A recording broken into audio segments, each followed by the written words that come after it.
going on, ladies and gentlemen? Welcome back to a brand new video. Hope you guys are all having a wonderful day. In today's video, let's go ahead and jump straight into it. But today we're going to be talking about my top 5 things that I dislike about the Daytona 660 after owning it for a year. So let's get straight into it and let's go with thing number 1. So first thing that I absolutely dislike about this bike, and I should say I dislike it for the price point, is that this bike stock does not come with a quick shifter. And you may be thinking, you don't need one, and you absolutely don't, but let me show you what it feels like when you do have one. Just the shifting is so much more crisper and cleaner and faster than any manual shifter can do. But I absolutely hate that this bike doesn't come with one, because for the price point that you're paying, which you are close to 10 grand on this bike after fees, taxes, and just out the door, you are on the verge of being close to 10 grand. That I think for the price, for the other competitors, you are getting a quick shifter. So your competitors that you have are the R9, which, correct me if I'm wrong in the comment section below, but does come with the quick shifter. A more comfortable sport bike, which is the the Suzuki GSX-8R or the GS8R, or is there kind of sport bike version of the 8R? I forget. I'll put a picture on the screen, but even that comes with the quick shifter, and they're both auto blips up and down.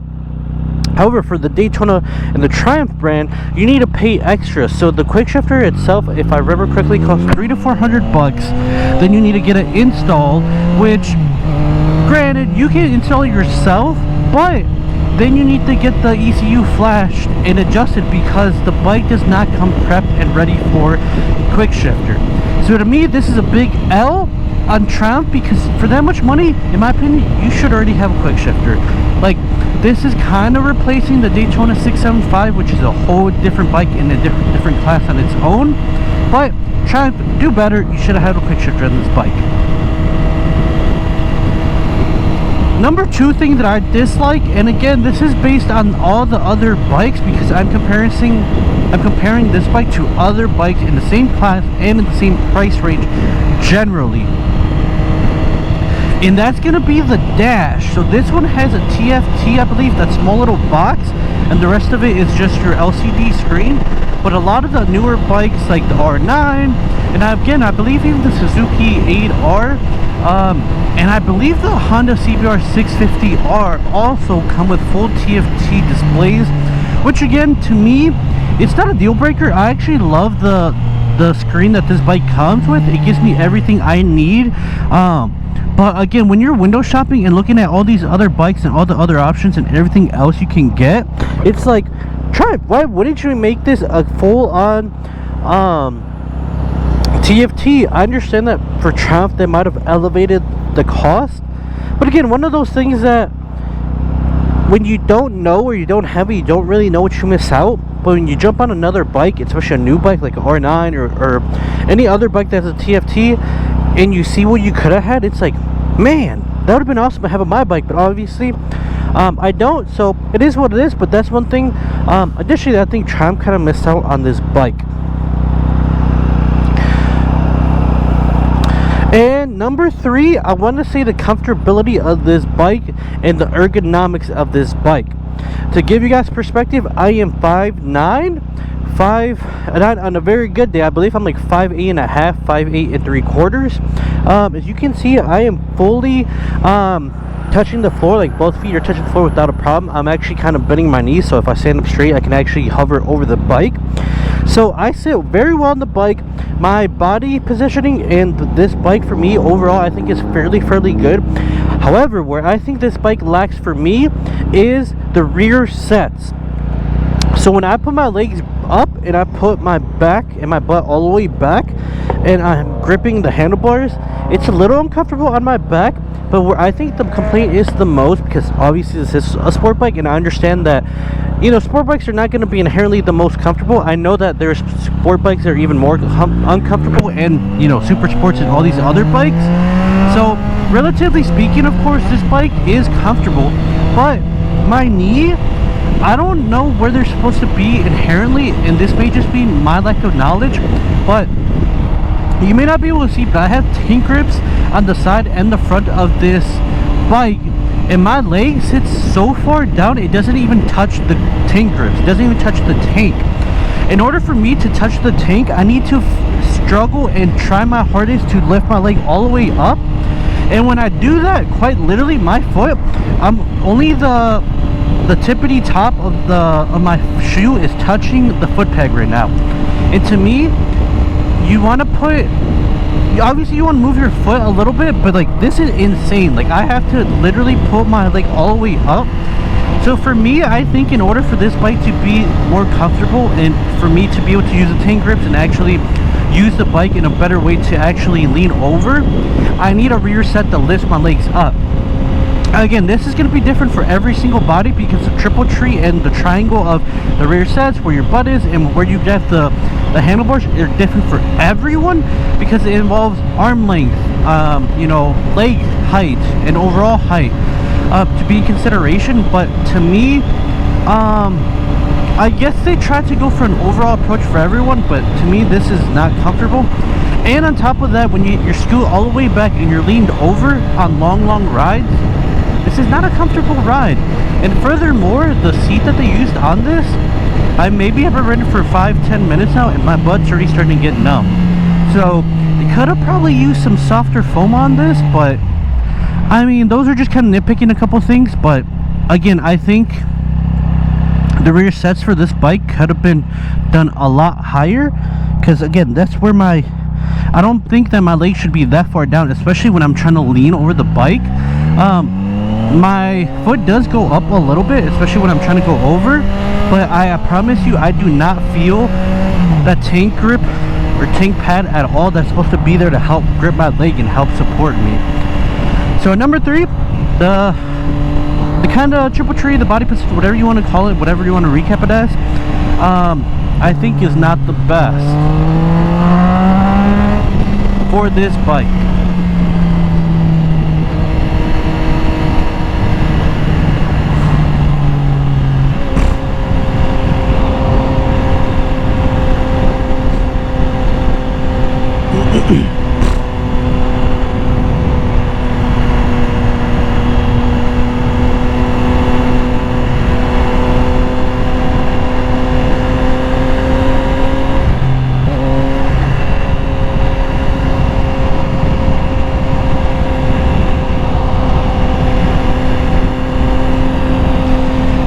Number 4, I'm gonna say the support and mods for this bike, and this goes twofold, from the aftermarket and from Triumph themselves.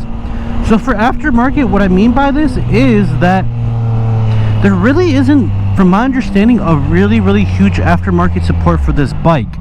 So the stuff that I did buy for this bike were not from America, they were not from my country. So if you live in a country where you guys support Triumph more, this may be very different, so this might not apply to you. But in the United States, in order to get the windscreen, I needed to order it from eBay, and they had to ship it from a different country, which I think was Europe or Italy, somewhere outside the US. And it literally took me a month from the day I ordered it to get it, just because, again, it had to go overseas. On top of that, the things I've done to this bike really are just the wrap, or the look kit, whatever you want to call it, the windscreen, and the other two things I've done was the quickshifter, which I got through Triumph. It took me about a week after I ordered it, and then also the exhaust. So at the time when I bought the exhaust for this bike, there was really only one option that you can know without a doubt that would fit this bike, and that was the Krapovich exhaust. Everyone was saying that you could fit the Daytona, no, not the Daytona, the Triumph 660 exhaust on it, but some of these Daytonas come with 2 O2 sensors, and the Triumph 660 is made with 1. So that's a huge issue if you do get one of those models that have 2 O2 sensors, and then the bike is gonna want to run a little wonky, which obviously is never the case. And furthermore, when I bought this bike,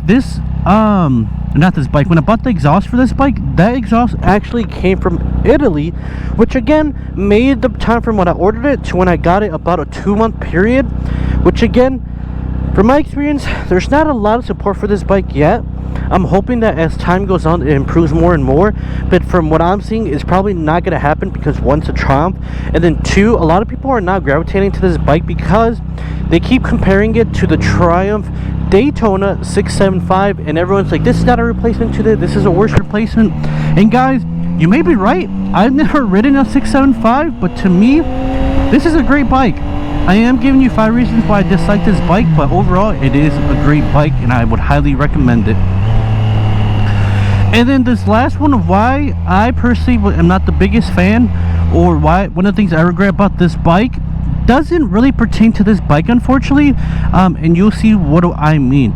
So the last and final thing that I want to recommend and give you guys a look, or a hey, pay attention to when you're buying a brand new bike, is who the dealership is and who do they represent. I've heard this so much from other YouTubers who also buy a brand new bike, and they say the bike's phenomenal, but once they get an issue or they have to take it to the dealership, that they usually run into no, that was embarrassing.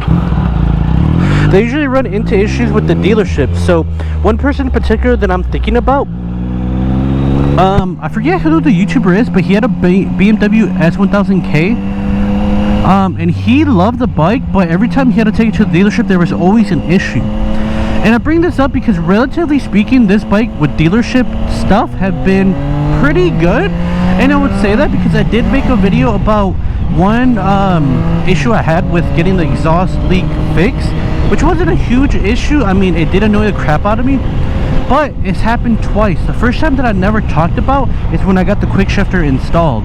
So I got the quickshifter installed. I went in there. They asked me to test where they've left the lever at, because the lever is adjustable. You can have it higher or lower depending on how you like your foot and everything. Well, the guys in the garage were wearing big old boots and steel toe boots, so they were adjusting the shift lever for their boot because they couldn't really get their foot under. None of the shoes I wear, and even my Dainese boots, are that big compared to their boot, so I have to keep lowering and lowering the shift lever. And if you lowered it enough, apparently it would change the way the programming works. So the first time I took the bike, when I thought like, oh, this seems okay, but I wasn't 100% sure, every time I would go into second gear and ram it into second, instead of going into second, if you don't push hard enough, it would pop into neutral. And well, when you're trying to full throttle and go into second, third, fourth, going into neutral is a no-go. So then I had to take it back to them. They had to reflash it, and then that's when I realized again that, hey, the shift lever was too high from where my foot is, so I was barely pushing it up. They dropped it all the way the lowest they can, which is what they claimed. I feel like you could lower it a little bit more. But then I took it out, and literally it would not want to shift up or down very well.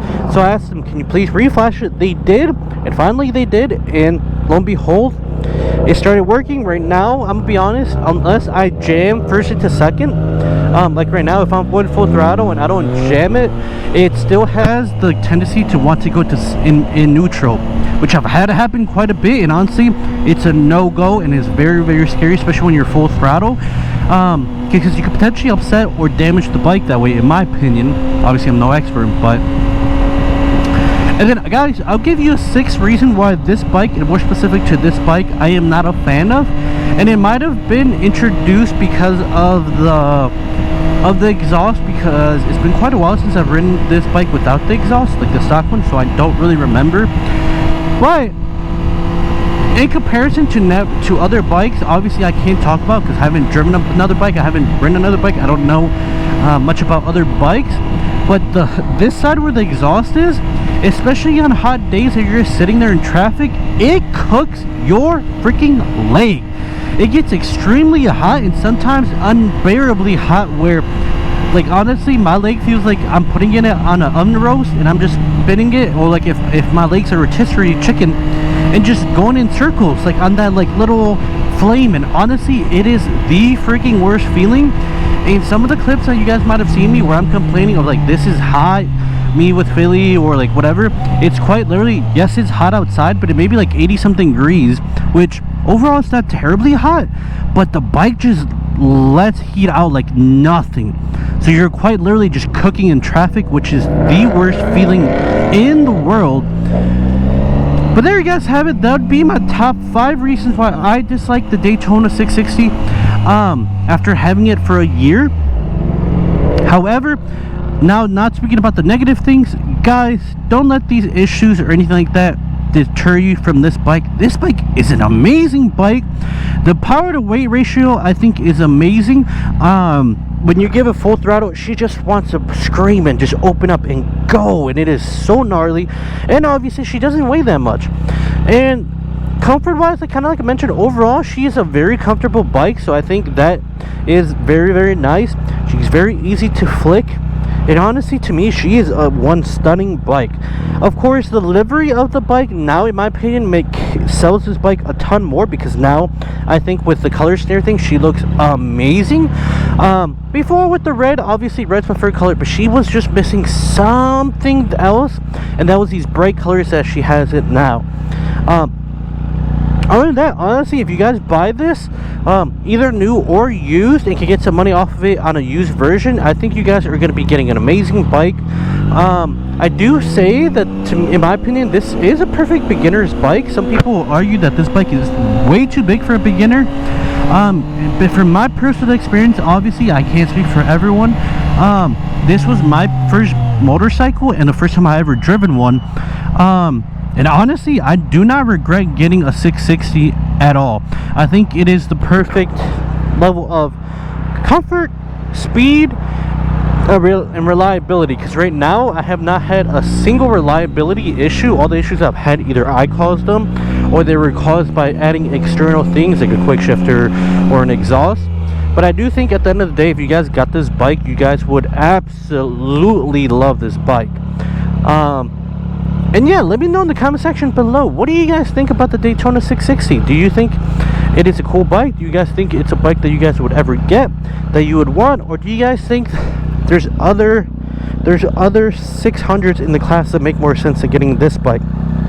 Let me know in the comment section below, because again, to me, this is a beauty of a bike. Look at it, especially with the wrap, the exhaust, it sets it off quite beautifully, especially the windscreen. It gives it that complete look. I want to get rid of the tailback eventually, but that's neither here nor there. But that being said, I hope you guys enjoyed the video. Hope you guys want to drop a quick like, leave a comment in the comment section below, and as always, you guys got to grind to shine. With that being said, have a beautiful day. Peace out.